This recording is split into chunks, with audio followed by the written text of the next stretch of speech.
Washington is full of noise, but here we cut through it. I'm Ryann Hill, your trusted voice on healthcare, aging, and disability policy. On Mic'd Up, I sit down with the people driving change to share their stories, insights, and strategies in the Beltway and beyond. Welcome to Mic'd Up with Ryann Hill.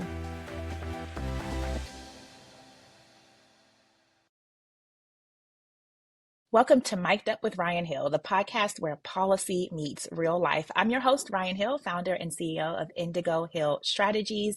We are a boutique government affairs firm focused on healthcare, aging, and disability. Every episode of Mic'd Up, we go behind the scenes on federal policy, advocacy, and decisions that are really shaping the healthcare, aging, and disability space in this country. You'll hear all kinds of conversations around healthcare, aging, disability from a policy perspective, from all those different things. If you've spent any time in the aging or disability space, you know that navigating Social Security can feel like trying to read a map in another language. The rules are complicated, the stakes are incredibly high and very urgent, and most people don't know that there are professionals whose entire job is to help them through it. And that's why we're here today. So today I'm here with my good friend, Eva Sirman, the Executive Director of the National Association of Disability Representatives, also known as NADR.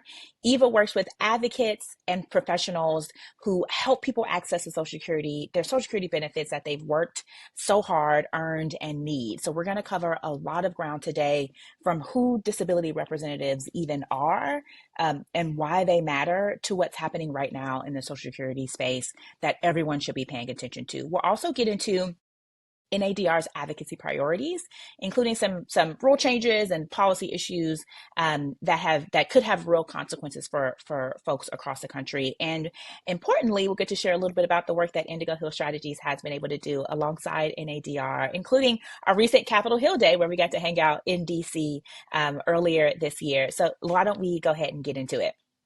So Eva, why don't you give us a little bit more about your background, introduce yourself to the audience.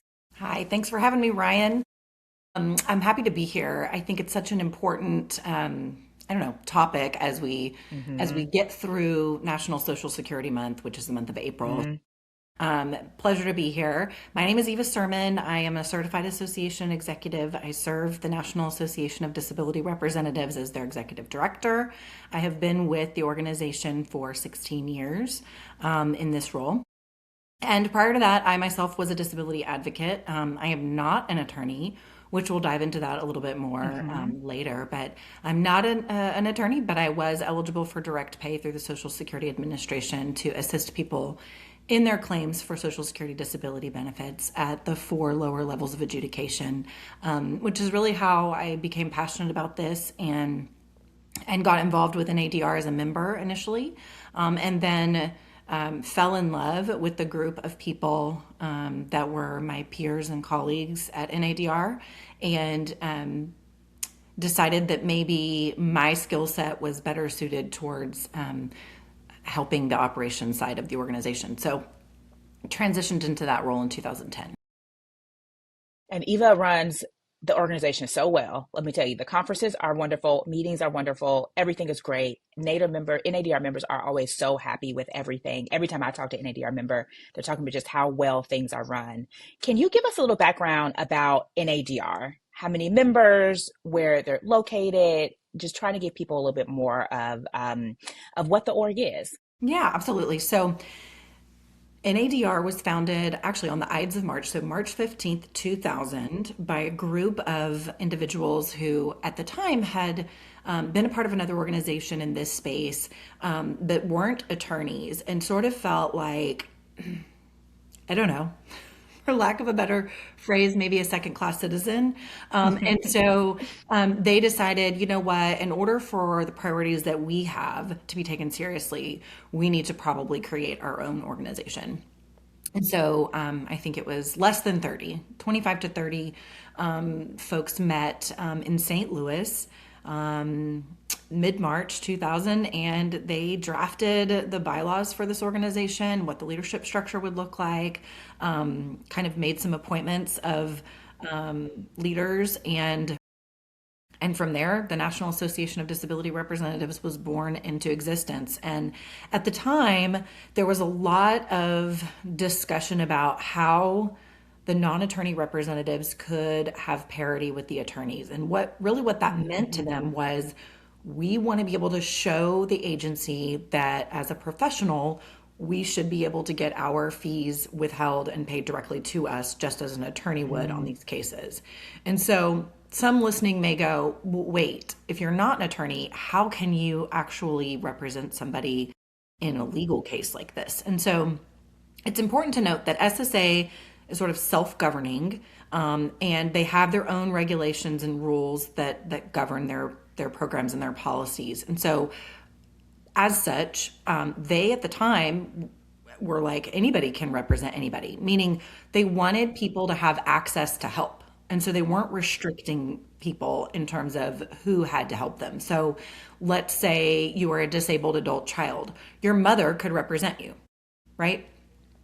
Or you were, I don't know, middle-aged female going through breast cancer, your husband could represent you in your claim. And so what grew out of that was people saying, wait, there's a lot to this. Like, this is too much for sort of the lay person to do without a better understanding of Social Security rulings and the Social Security Act and the policies and procedures that govern these programs. And so people that weren't attorneys decided, you know what, we could do this as a profession, and we could really dig in and learn the nuts and bolts of this, especially at those lower 4 levels of adjudication. So you have the initial application. If you're denied, then you file an appeal to reconsideration. If you're denied there, then you file an appeal so that you can have a hearing before an administrative law judge. If you're denied at the hearings level, then you file another appeal to the appeals council. Those 4 levels are below federal court. Right. So in those 4 jurisdictions, you do not need to be an attorney. You can be a professional representative. And that is what the people who founded NADR were. They were professional representatives helping people through this process, but also having to collect their money from the claimant. And as much as we want to say, oh, well, the right thing to do is pay the person who helped you get on benefits, these poor people were bouncing from, couch to car, essentially, Right. often homeless or in an unstable living environment, let's put it that way. And so often the last person on the list to pay was the person who helped them get on disability benefits. Yep. If you've had virtually nothing for 3 to 4 years, It's a long process. And I think people don't realize how long the process is. I didn't realize how long the process is. It's not, I think we have this vision of folks who, are outside of this space that, for whatever reason you need to file for Social Security disability, you file, it's a easy, simple process. And then in relatively short order, you get the funding that you need to be able to live your life. That's what I think most people were thinking. That's not the case at all. It takes years to do this, and it can take even longer if you don't have the people who understand the process and how to navigate it on your side, and those are the disability reps. That's right. And so, in that case, when payment is due, but the claimant received, let's say, $50,000 in back pay, they had to catch up on rent. They had to pay, they had to pay debts, medical bills, whatever it may be. These representatives who had worked really hard, sometimes to our point, 3 or 4 years or longer, to get people their disability benefits, weren't getting paid. And so it was becoming a pain point enough to be like, is this a viable profession if we don't have access to fee withholding? And the truth of it is, the agency wants people to know that it is their right to be represented. And so then the priority for NADR became, let's lobby to get fee withholding made possible for the non-attorney professional advocate. And so that was also a process, extensive, expensive process, but one that we tackled in the early 2000s. We were able to get what they call a demonstration project opened up through the agency to kind of show them what we meant, okay, by, hey, this shouldn't be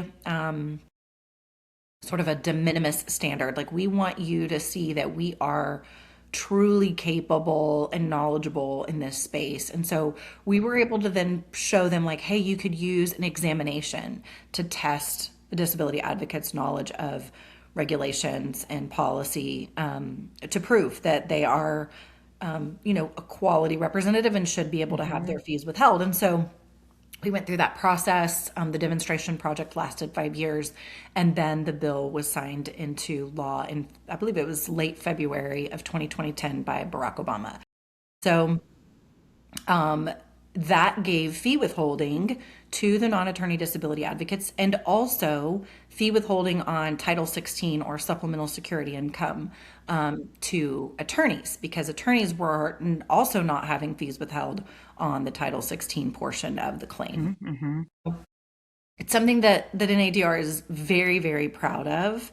And I think it's paved a way for people to feel comfortable moving into this industry, this space, knowing that there is viability and that you can get paid to do this work. And it's important work. To Ryan's earlier point, like as a disability advocate, I would learn something new every single day. This just, you could go to law school.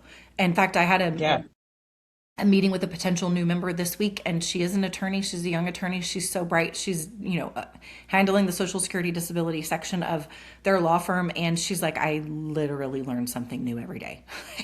That's just what it is. And also, it's changing every day. It's changing every day. I feel like every day that I get a notice in the Federal Register from the Social Security Administration, and it's changing something big, something small, something in between, collecting paperwork, different, whatever it is. But we have to read through all of those to make sure that, like, is this something that we need to share with our members? Is this something that I need to flag for leadership? Like, things are changing so much, and we're going to get into this later, but this is all sort of without the politics of present day layered atop of this, right? Like the agency is changing, the rules are changing, there's sub-regulatory guidance, there's regulatory guidance, there's proposed rules, et cetera, et cetera.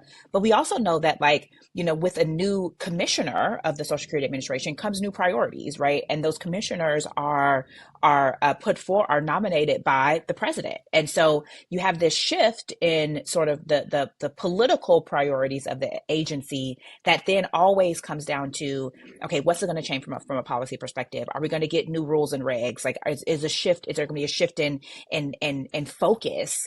And so we spent our time together thus far doing a lot of that. Like, okay, what's happening? We got to watch the current commissioner, Frank Bizignano. We got to watch his confirmation hearing together at the NADR conference last March, which was so fun. We had like this big TV in the expo hall, and we were just gathered around watching, this grilling, I would say, of the commissioner nominee then. And if we could just anchor in history why there was this grilling, it's because all the DOGE, the Department of Governmental Efficiency, was all of this information was swirling about the Social Security Administration. And we were constantly, I feel like, trying to separate fact from fiction, right? Trying to keep people calm about what was happening, because we're in a new, it was insane. I know. I remember that our president at the time, Christopher Mazzulli, who still maintains a role in our legislative affairs and serves as our advisory board chairman now, I remember this so vividly because people were really freaking out. I mean, not just post-Trump election and inauguration, but just like the sweeping changes that happened across the government in those first few months of his administration, and how that impacted the org chart, for instance, at SSA, and how you could literally sit there and hit refresh and that thing was changing. And it would change. Right? And so we had no idea who our contacts would be. No idea. Who's taken the early out? Like, there was so much happening. Yes. Who took the buyout? Who's still there? Like, what did the Washington Post just report? Like, it was spiraling. And Chris said, I'll never forget, he was like, hey, the skies are rough right now and turbulent, but they're not falling. Right. And I remember like just clinging on to that, like just holding on for dear life to that. Because I was like, you know what? You're right. We're going to get through this as we always do. There will be disruption. There will be change. There will be uncertainty. And we kind of have to maintain this calm amidst the storm for our members, because people were losing their minds. Yeah, yeah. truly. And I think a part of it is, I mean, it was, and I just came come on as a policy advisor. No, It's you like, started what with is us going on on? December 1st, Started, right in the yeah. middle of the craziness. And part of it was, we were very intentional about making public statements around that time, and I think this is a lesson for, anyone who is dealing with a new administration, or there's a lot of sort of uncertainty, right? Is to just be really careful about what you're saying and how you're saying it, recognizing that like things will change and they will change fast. We right the Trump administration came into power, what, January 20th is when the inauguration was. There was, I think, by February 19th that we had a new acting Social Security commissioner, and there was a lot of like, oh, what's going to happen now? Doge is happening, et cetera, et cetera, et cetera. Thought really hard as an organization as to what we wanted our public presence to be, our public commentary to be, and also making sure to Eva's point about Chris Mazzulli, who's fantastic and very calming in general. So I could totally see him saying that and being like, absolutely. How do we show up for NADR members, right? We have 700 plus members across the country, again, of varying political beliefs, right? Of varying locations, urban, rural, we represent such a broad swath of the American public, and they're literally And even representing a broad broader, swath of the American right? public, Like, right? And so yeah. we're like, being very careful. And one of the things that we stuck with, and I believe is something that we still do now, is like, okay, recognizing that like the acting commissioner back then, right, is acting. We're going to get a new commissioner that's going to be a permanent commissioner, for the 6 year tenure of the commissioner, and we're going to make sure that we're positioning ourselves to be a resource, to be, a neutral point of education, and someone that the commissioner and his team, the new commissioner and his team, can trust.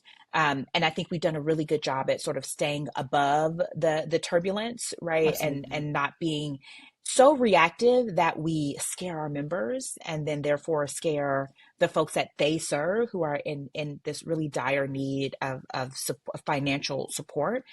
We're also making sure that like we are able to, at the leadership level, maintain. Exactly. And just sort of Yeah. be the adult in the room. I think there Yep. wasn't a lot of Absolutely. adulting in that moment. Yeah. It Um, was. It was crazy. just in general, it was a really hard time Yeah. for people. It And was I a hard think that time. that was important that we, um, Yeah. no matter what the timing was on the nominees' Hmm. confirmation, we kind of knew from a profile perspective, resume perspective, that we were dealing with an agency outsider, but somebody who Hmm. had quite possibly the technical and technological resume Yep. to make Yeah. some improvements, long overdue improvements, in my Yeah. personal opinion, Absolutely. to sort of the customer service piece and the accessibility piece for claimants. And so you have to find the silver lining in everything, right? And you have to like what is the low lying fruit that we can immediately jump on and say, hey, these are some things that you could target that would be very easy for you to do from a Yeah. regulatory perspective and would help, Yeah. like in an And would immediate, make everything so easy. right? And I want to stay here for a second because I want to talk about sort of the work that we've done together from the commissioner being sworn in. I think it was like early May of last year, to all the meetings we've had to now where we are. So we, to Eva's really great point about like we thought a lot about, okay, new commissioner coming in, blank slate of priorities, right? Like, and how do we effectively shape these priorities to best align with NADR, our membership, with sort of what we see as a future of representation in this country, and also noting that like. One thing I would say on the Hill all the time to both Republicans and Democrats as I was lobbying on behalf of NADR is, listen, we recognize that like there are things to be fixed in the system, right? Like the system was not perfect before. We acknowledge that, right? And so now let's work to fix it together. And that always got a lot of sort of, bipartisan support, that statement that like, hey, we're not saying that it broke on January 20th. We're saying it's part of this has been broken for a long time. And how do we navigate this new space? So the first thing that we did when the day that the commissioner was sworn in, we sent a letter to the commissioner which is on on our website, NADR's advocacy page, congratulating him on his confirmation. And in that letter, we outlined a few, low-hanging fruit items that we believed the commissioner could take up on day one and make better, right? Everything from modernizing technology, right, to having a better understanding of some of the rep pain points as reps are navigating the system on behalf of their claimants. And that letter was so well received that we got a meeting with the commissioner before the end of that month that he was sworn in, one Yeah. of the first groups to meet with him, to introduce ourselves, but to talk about like, hey, we think there's a lot that we can do together. And that meeting back in May of 2025 has led to several more meetings with the commissioner and his top level advisors and staff to talk about like, okay, how can we work together? What can happen? We're doing more tech stuff now, more modernizing stuff now. We talk a lot about, this is what our members are seeing. And part of what is so beautiful about this interaction that we've had with the new commissioner is that like he comes to us with questions. Right. We are like, Right. hey, we have, over 700 members across the country. This is what they're saying. This is what we're seeing on the ground. And then we're able to help him inform him and his staff so that they can then take that and then craft policies and make tweaks that are, again, aligning with that low hanging fruit. Yeah, and I'd also just like to point out that the communication is not just with the commissioner, though that is there. Mm-hmm. That Mm-hmm. relationship has been well established, but also other top leaders at the Social Security Administration, for instance, the chief judge, right? So the chief will Jay Ortiz, who I consider an ally of ours, and Mm-hmm. He's great. the open lines of communication we have with him about some developments in the works from a technology standpoint, and just you know really being considered a resource. I think that is sort of a paramount mission on the legislative end when it comes to communications with the agency. I mean, and the Hill, but if there's things that we can be a part of on the front end with the Social Security Administration in the way of development, we want to be. Hmm. Hmm. And I will also say that, that's something that we think about, like, how do we position ourselves here in DC to really be able to navigate whatever is coming in the future, right? And I think about, Eva's point earlier about constantly having to refresh the org chart. I feel like I'm a little triggered by that because I do too. oh my Me God. too. Well, We've had, right. I And even, like we be on three-way calls with me, you, and Chris, and be like, I'm looking at this. No, refresh. You're going to see something totally different. And part of it is understanding that, like, with all of the turbulence of staff leaving and retirements and reductions in force and all of the sort of, you for lack of a better word, chaos that we saw in Q1 and at the start of Q2 of last year with Doge. And I feel like, Social Security was in the news every day. Like yeah, it was in the news from, the acting commissioner said this, and now Elon Musk has said this, and the top, and Howard Lutnick said this, right? And so we were all trying to figure out like, what does this mean? Who can we talk to? And so I think we did a really great job last year of like just laying the groundwork with the commissioner's team before he was even fully sworn in to be commissioner, and recognizing that like, as people were being placed in the agency, we're like, hey, this is who we are, this is what we do, happy to be a resource, these are our priorities. So that by the time we did get to meet with the commissioner and his team, it was like, yeah, he knew that, hey, yeah, this is what we do, this is what our priorities are, this is a stake that we have in this, and we want to make sure that it can work better for everyone. And we still continue those communications to this day. We had our conference, our annual conference last month. Eva, yes, yes, last month. almost a month ago. Almost a month ago, and we were able to have video remarks from the commissioner and from some of his top advisors. They couldn't be there in person, unfortunately, and that's just another example of the fact that like we're very engaged with the administration to push forward on things that make sense for our members, understanding that there are, politics is politics, right? And there are going to be things that, we may not take a position on, right? Because they are maybe a little bit more political fraught than we want to engage in, or things that we will take a position on, even if they are politically fraught, right? Because it does matter for our members. That said, I want to talk a little bit about our time together on Capitol Hill. Know that I feel like I'm on my office is about a 10-minute walk to the Hill. I'm on the Hill way too much. Well, I was just getting But ready to now the weather say is nice. another piece of the 2025 puzzle that we haven't addressed is how much education was required for our Yes. Yes. 72 junior congressional folks. Yeah. Yeah. We had like at the start of the 119th Congress, right? We had so many new members of Congress. We had back then record levels of congressional turnover, and now we're going to see that record busted again when we think about the 120th Congress, which starts in January 2027 because of the retirements and the redistricting and all those things. We had basically a brand new slate of members of Congress who were on our committees of jurisdiction in the House and Senate. Right. And so we had to do like, I mean, boots on the ground, education and talking about this is the SSDI process. This is the SSI process. This is who we are. This is who we serve. At one point I had this map of what SSA used to call the disability belt, where it was just like showing the highest prevalence of SSDI applications across the country. I would take that around and say, hey, this is where your district is. Right. Just so This you is know. why we need to Also, just so you know.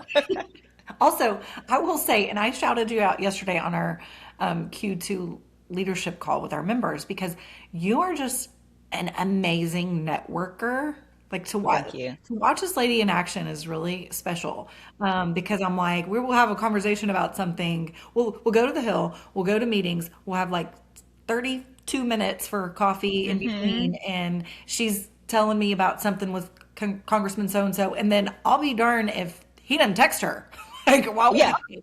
Right? Like, oh, That okay, was so funny. I'm like, this instance, we're in the Longwood cafeteria. I should tell the story because it's so funny. We're on the Longwood, and I'm telling her about, oh, I was talking to this one member about this, and I kid you not, he calls my cell right, in that very moment. And I'm yes, like, hi, Congressman. And so happens all the time, right? And that's the point about like why it's so important that, when we started to work together, you need that consistency, right? Of like, people know when they see me who I'm representing, right? We have a political action committee, which I also want to touch on a little bit, that really helps us make relationships with the members directly and help. I always say you have the lobbying on the Hill, right, which is really great for staff, for education, right?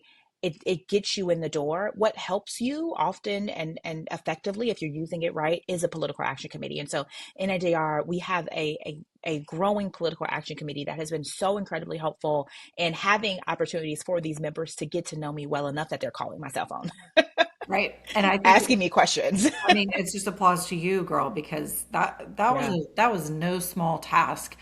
Yeah. Being on board with us on December 1st, 2024, you really had 30 days. I mean, that's what you had. You had a 30-day, Yeah. like, Yeah. dive straight into the deep end and figure this out. Hmm. And then we were like off to the races in January, and it was just Yeah. Oh, all of yeah. And 2025. now 2025 was a year, and now the commissioner and I call each other besties. And so we go from like Yes. Yeah. we go from like trying to figure out what's what to like now having this really great relationship with the commissioner, but also thinking about that just what's happening on the Hill right now. Like we're constantly having these really robust bipartisan conversations about what NADR's priorities are, how we can help members of Congress and their staff navigate an incredibly politically insane moment. We were on the Hill in January and we were talking to a staffer about what their priorities were and how we could help. And I'll never forget this. The staffer goes, look, I want to have a hearing. I want to do this. I want to do that. But whatever we do has to be bipartisan, right? And so we've been thinking a lot about what can we propose to the staffer that is bipartisan from either it be a congressional hearing or a briefing, whatever it is. And so we're constantly thinking about it. And this is from the majority. He was a Republican staffer.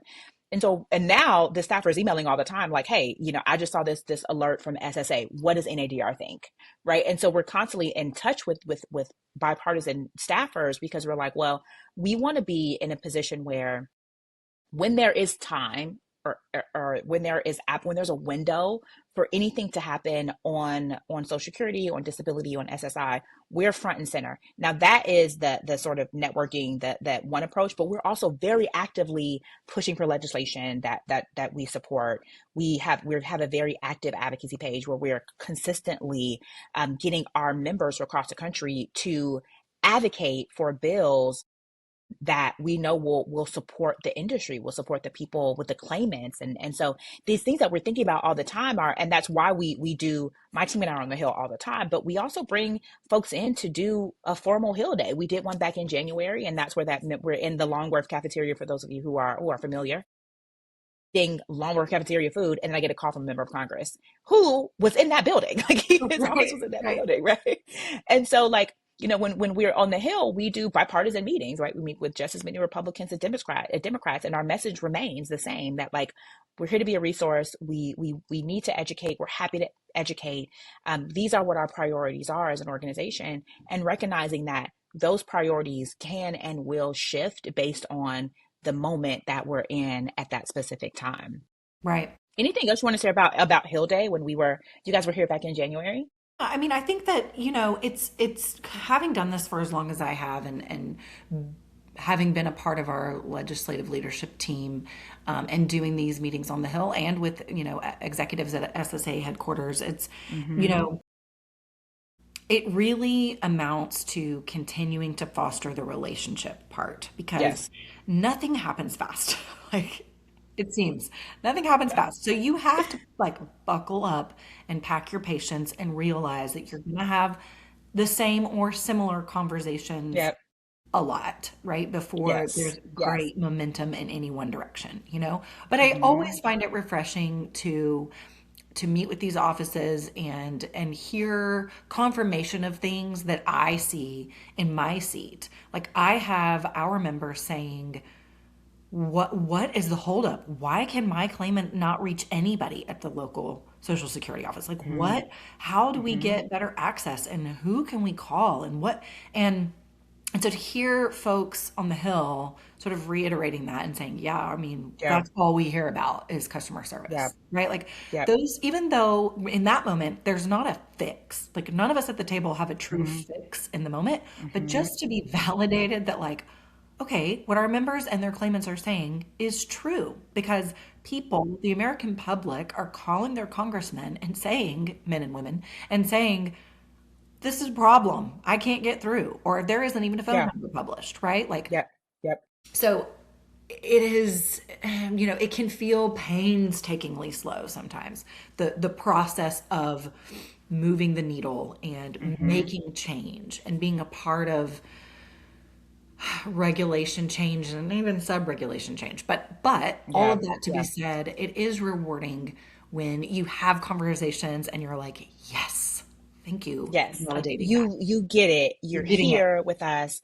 And then I will say, as we have an eye towards the 120th Congress, we're going to have to do this education all all over over again. again. Like, and that is, it just is what it is. It's not bad or good. It just is, right? You're going to have, that we have right now, present day, a record number of members of Congress who have announced a retirement. As I mentioned earlier, the hundred and who are in really competitive races and just may not make it. And again, that's a bipartisan statement. Folks on the other side of the aisle, they just may not make it. The good thing about DC is that while the members come and go, the staff stay. And so the staff that we've been working with, our staff that we will continue to work with, they'll likely, hopefully, land a job in another office. And so we'll be able to pick up from right where we left off with a very different vantage point based on who the new member of Congress is. I'm also thinking about, there could be a shift in leadership, right? Like if Democrats take the House, right? Then now, you have a shift in the number of Democrats who get seats on our committees of jurisdiction. And so we're thinking about all of this as we're crafting, our legislative plans for the rest of the year, for as we think and have an eye towards the next Congress. We have a really great legislative committee within NADR that helps to shape our legislative priorities, which is really helpful to have people who are so tuned in and also understand the reality of the situation, right? That like things are moving slow. We are also happen to be in the least productive Congress in US history. right? Like Which we might had the add to why longest, it feels so slow. that's why it feels so Just a slow. We hunch. had the longest shutdown. I mean, truly, in 2025, Yeah, when we talk about days in which one could go to the Hill. limited, non-existent. Which is why you guys came in January because I'm like, okay, the funding package expired January 20th. I'm like, we got to get y'all here before January 20th because I don't know if the government will be open. I think we met on like Do the not 8th and know. 9th or It something. was like the 8th and ninth. Yes, it was something incredibly early where we're trying to get like staffers to say like over their break, like, hey, can we meet? Can we meet? Right, trying to shore this up. But the time we had to because that's all that we had. And I will say, as we look at the balance of the year, it's going to be a lot of the same, right? Like we're getting into another big reconciliation conversation on the Hill, which is going to take up a lot of air in the room, and then we have midterms. And so what we're doing on behalf of NADR is continuing to do this education, continuing to share our priorities.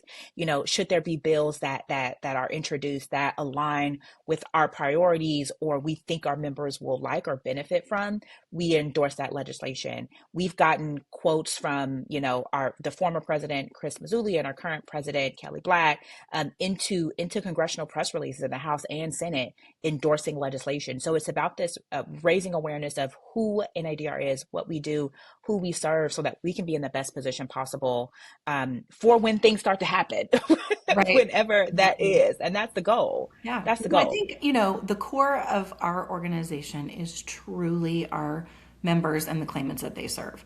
We Absolutely, we absolutely absolutely. strive to be, a bottom up organization, and we encourage people to tell us what your pain points are. Reach out to us. Tell our Hmm. leadership team what you need, what you want. Hmm. Let us know when you're going to be in DC and have time to maybe do Oh a yeah, date with Ryan. Like, yeah. we want you engaged and involved, and we use some grassroots tools to help us with that engagement Hmm. piece, and just sort of echoing the sentiments that are important to us. And I think there are external forces always, right? That put Always, pressure always. on every side of the puzzle, but in the end, I think it really is, the sky is turbulent, but it's not falling, and we're gonna It's keep not on falling. keeping on. And Yeah, we have a job to do, and yeah, the most vulnerable in the United States, those are the people we serve. yeah. And we'll So keep doing it. yeah, We'll keep doing it. yeah. So Eva, I feel like we can talk about this all day, and we often do. So let me wrap up the conversation. Eva, I'm just so happy that you were able to join me on the podcast today.